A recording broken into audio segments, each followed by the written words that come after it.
Good evening and welcome to Estuary TV News. I'm Hugh Riches. On the show this evening, we take a look at the Ruhleben Internment Camp Archive based here in Grimsby, and our guest is Grimsby-born millionaire David Ross, who is in town for the arrival of the Queens Baton relay for the Commonwealth Games. But first, it's over to James Dunn for the news roundup. Hello, in the headlines today, the Queens Baton relay comes to town ahead of the Commonwealth Games, and what people thought of the aerial display in Lincolnshire ahead of the Queen's birthday celebrations. But first, a cyclist in his 20s has died from his injuries after a collision with a delivery lorry on Grimsby's Freeman Street.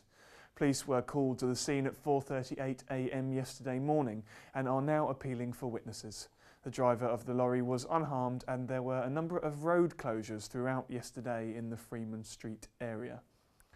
The Queen's Baton relay came through the area yesterday on its way to Glasgow for the Commonwealth Games.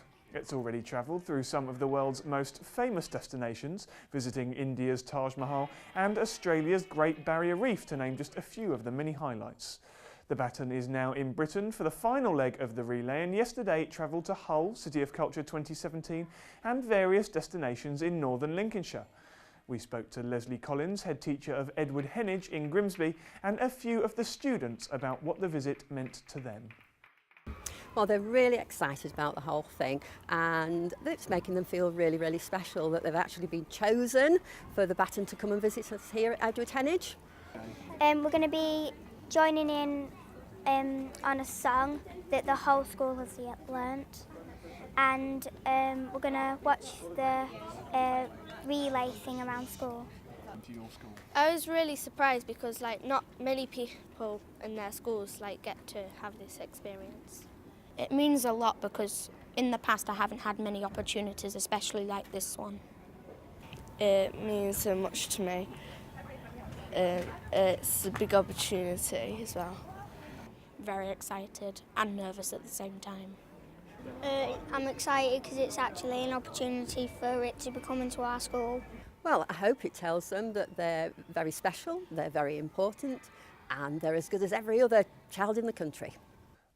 A 17-year-old boy has been charged with a string of offences, including possession of an offensive weapon and grievous bodily harm. He allegedly assaulted a 24-year-old man on Wroxham Avenue, Grimsby, who was taken to hospital with a head injury last week. The victim allegedly chased the teenager and a group of friends away from his home as he had been throwing stones at the window, but he then returned with two men, which is when the assault happened. Grimsby's Fishing Heritage Centre has been given a Certificate of Excellence by online reviewing website TripAdvisor. The award takes into account ratings, the number of reviews and how recent they are to reward places with the best hospitality. Come from a lot of hard work by the Fishing Heritage Centre staff, so I'd like to pay my congratulations to them for the hard work they put into achieving this award, which only promotes the National Fishing Heritage Centre to a great place to come and visit. I read some of the comments that's on the TripAdvisor, and I would advise anybody else to do the same, to see that we're not writing them, it's people who have actually come to this fantastic place and seen what we have to offer, and they make the comments, and also reflects the quality of the staff. Local aircraft enthusiasts enjoyed watching RAF planes fly in formation this week as they practiced for the Queen's birthday celebrations at Buckingham Palace. The aircraft from RAF Waddington will be seen by thousands of people from all over the world this Saturday, but this week they've been practicing locally, using the A15 as the mall and the base as the palace itself in the run-up to the big day.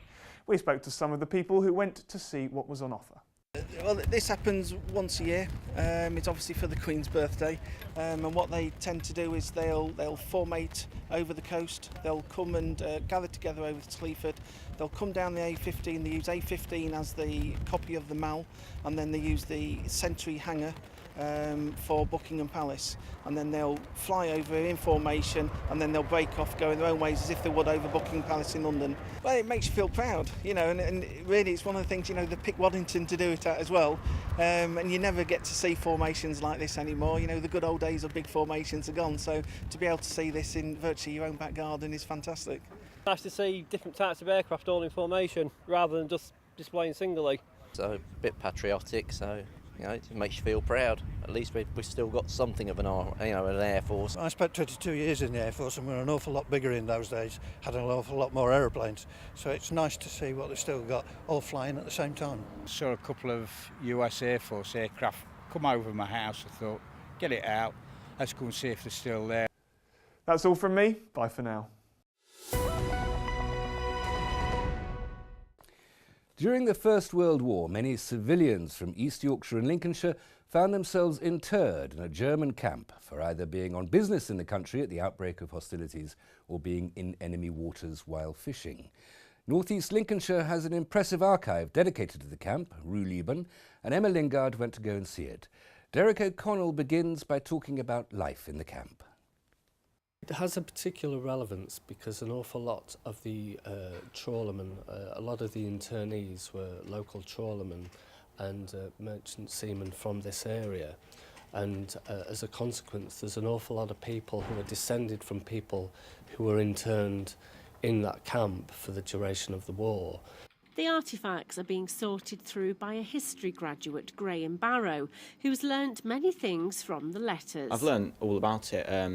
The fact of the amount of people from around here that were interned in the camp, the conditions in the camp, the poor diet and the squalid conditions, but then how over time they worked together to improve it and they liaised with people outside the camp, and slowly but surely things got better. The images and letters are not only the region's treasure trove, but they've made an impact globally. In terms of global significance, it's probably the third largest collection that we have globally. There's the Liddell collection at Leeds, there's the Harvard University collection, and then there's ours. So it's of quite national, international significance. The Queens Baton arrived in the region on its way to the opening of the Commonwealth Games in Glasgow. It visited a number of schools, including Edward Heneage, and there James Dunn caught up with David Ross to find out about his involvement with the event. I was the sponsor originally of the trust, so in that capacity I set the trust up in order to, and applied to the Department for Education in order to get it accredited, I guess, as an education provider and as an academy sponsor.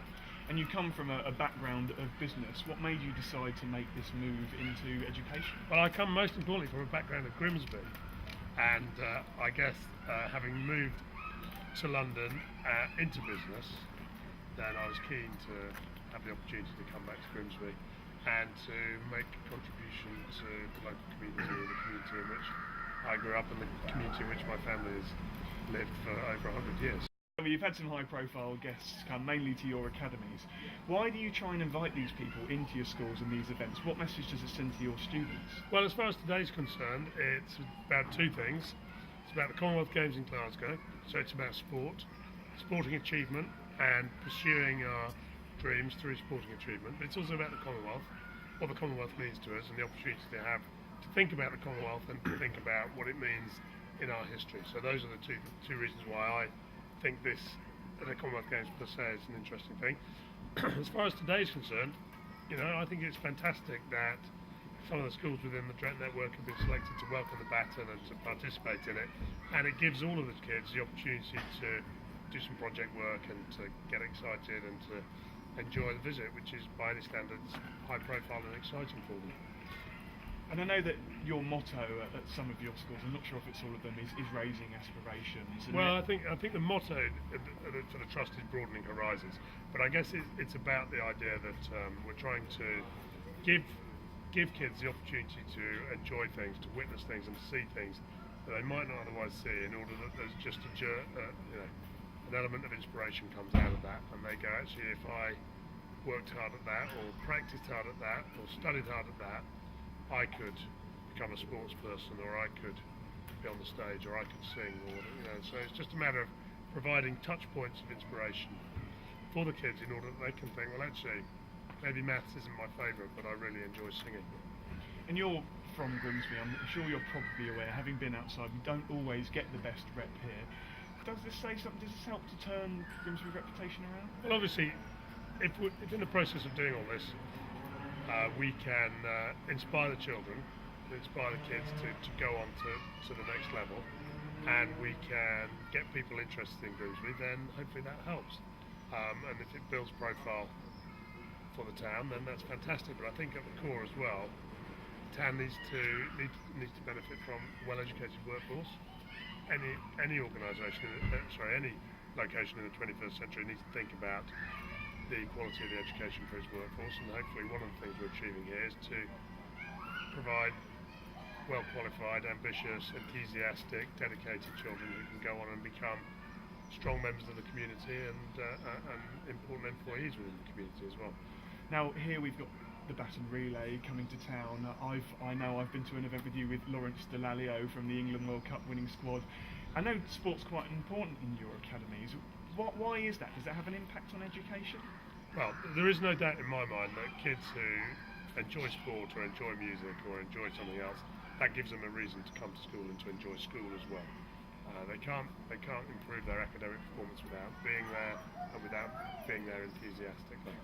And we do find that kids that are good at sport and are enthusiastic about their sport tend to become enthusiastic about their classroom studies as well. So I think it does help, but I think also my view is that a lot of the skills that we need for the workplace, which are based around team spirit and teamwork and these sort of things, they can come much more easily out of a sport or out of a play or out of an orchestra than they can out of the classroom. Because actually when we're in an orchestra or in a play, we actually have to understand teamwork and our role in the team in order to make the play or the piece of music work. And you think, as you've already mentioned, it's a motivational as well? There's no doubt that kids who we might previously have had problems with on attendance turn up more often if we can find something that they really enjoy at school. So, and I don't mind whether it's sport or whether it's theatre that brings them there. We just need them to be there. We need them to be in the classroom in order to. Do you think that it's working? We like to think it's working, definitely. I guess whether it's working is in 10 years' time when all of these kids are in the workplace and making a contribution in their communities. But I certainly just base it on the GCSE results and the performance in the classroom. Yeah, it is working. But I think the thing that really gives me heart that it's working as well is the fact that the schools are full now, and all of the academies in the network are oversubscribed, and that means to me that families are seeing what we're doing and saying, well, yes, that's where I want to send my kid to be educated, because we share those values, we share that respect, we share that enthusiasm for our community, and we want to participate in the way that these children are educated. And I suppose there's no better way to measure it than that.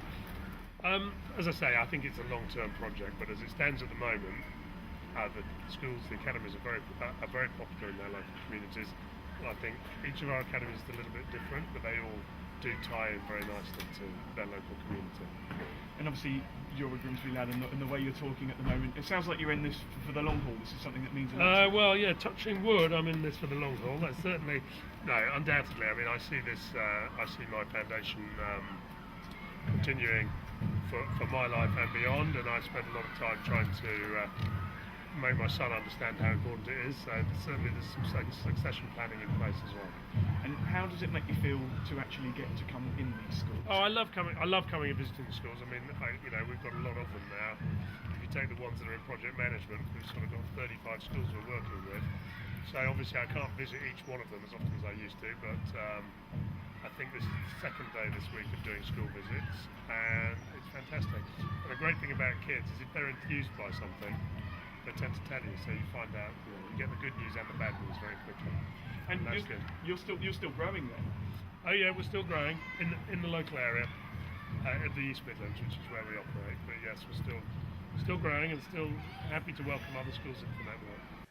Well, that's all from us for now. Join us tomorrow, please, when we get sporty, including a look at the World Cup. If you have any stories, email news@estuary.tv or contact us via our Twitter or Facebook pages, or pick up the phone and call 01472 315561. Until tomorrow, goodbye.